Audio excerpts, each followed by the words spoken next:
Hey, hello everybody, good morning. I decided to jump outside today because it looked amazing. It looked really nice. This may be a short video because it's a little bit chillier than I thought it was. Anyway, today we are talking about how do you rate your business. So firstly, do you remember when you purchase something online and you get that email afterwards and how was your experience, or how was the product, or rate this out of 10, or firstly they want you to usually rate one of two things: the product itself, the jumper, the stand, the phone, whatever you purchase. They want you to rate the purchase, and they also want you to rate the customer experience. Usually they're one or two. Say, like, we always get one from Australia Post after you receive a package. How did you rate your experience with that? So they're the two things that usually get asked for. Now, I don't know, hands up, tell me, do you actually answer those emails? Just curious. And the reason they ask you this is not just because they want to know if you had a good experience or not. What they're actually looking for is a measure of whether or not they met or exceeded your expectations, so you will share with other people. Okay, so some research, I can't remember if it was Amazon, or let's just say Amazon, I'm not sure. One of the big online companies basically found that if you did not rate a product 8 out of 10 or more, so we're not doing like five as average, 8 out of 10 or more, you would not share this with somebody else. Therefore, that product or experience needs to change, because we all know that one of the biggest marketers in our society is word of mouth. So if they have a product that you have not rated 8 out of 10, well, you being the collective you, overall have not rated 8 out of 10, they will say that they've missed the mark, that something needs to change so that you will share this product or this service with other people. Does that make sense? Let me know if that makes sense in the comments to you. So if you don't rate something 8 out of 10 or more, you are unlikely to share that with your friends, peers, family, on social media, anywhere. And if they are relying on essentially your marketing or your reviews of their products, then they're wanting you to get a score 8 out of 10 or more. So then how do we use it? That's just a little bit of research that's out there. How then do we look at that in our own business? Now, firstly, you can talk to your customers. You can ask them to fill out a survey and get them to rate your different aspects of your business out of 10. Maybe the value of the product, maybe the quality of the product, maybe your customer service. All of these things are really important. But when we're our own brand, when we're our own personal business, the most important person that needs to rate your business 8 or more out of 10 is firstly yourself. Because if you don't share it, nobody else is even going to get the opportunity to share what they love about your business. So, they'll just say that again. The most important person, if I can get the words out today, the most important person that needs to rate your business 8 or more out of 10 is yourself. So that you will share, you will feel confident, and you will want to share it with other people.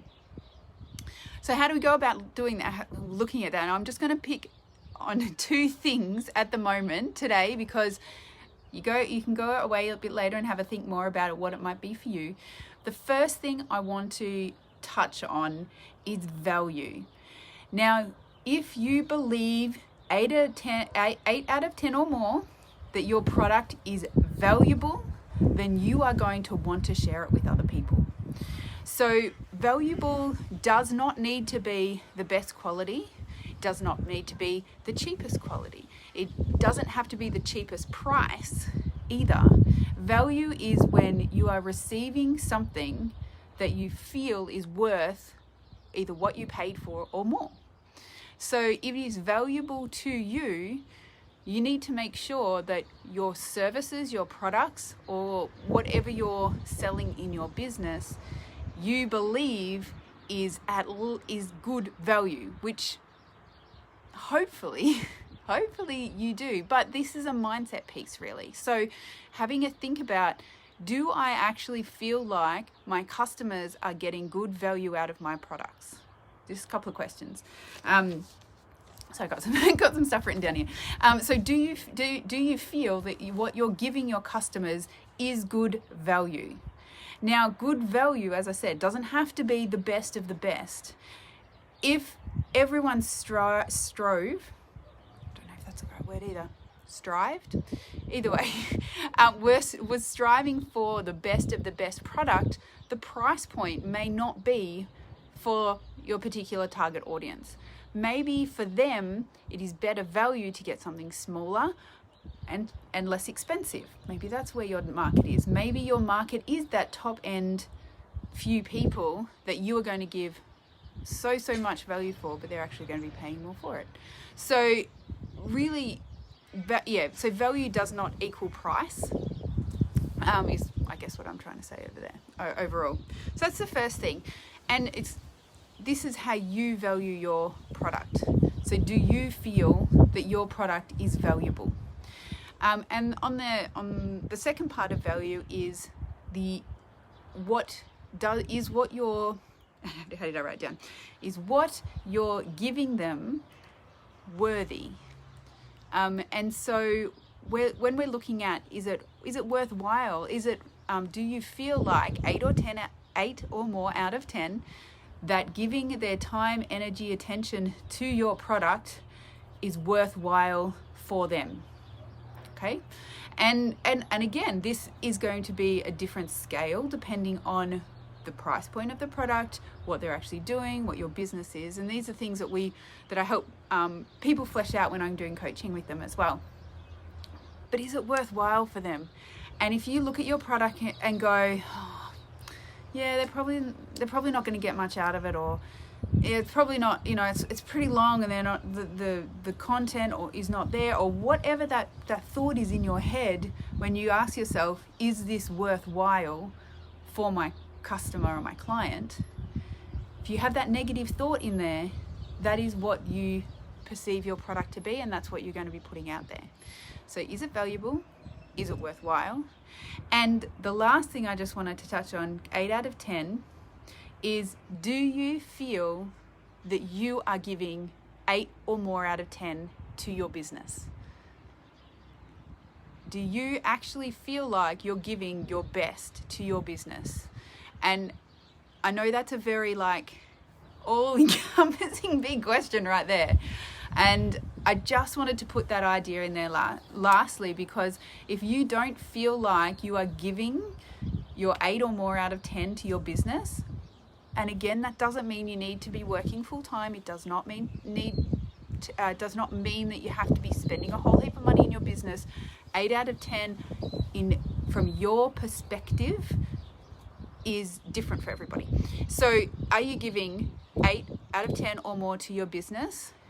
Because that is what people are going to see, and that's the energy they're going to see when you actually go and share your business. So if you look at, we're just going to recap really quickly. Is your product valuable?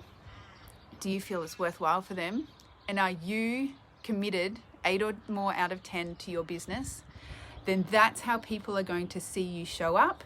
And that is then going to mean you want to share it more, and they are going to want to hear more from you because of the way that you're sharing. So that's some little thoughts there. Please pop down in the comments if you've got any questions about it. And if you've had some moments, or you like, oh wow, that stuck out for me. So sorry, my words are all over the place today. If something stuck out for you, feel free to pop a post or a comment in the group. Love to hear what stuck out for you. And if you're interested in diving into any more of these questions for you specifically, feel free to give me a message, and I'd love to chat with you further. See you guys.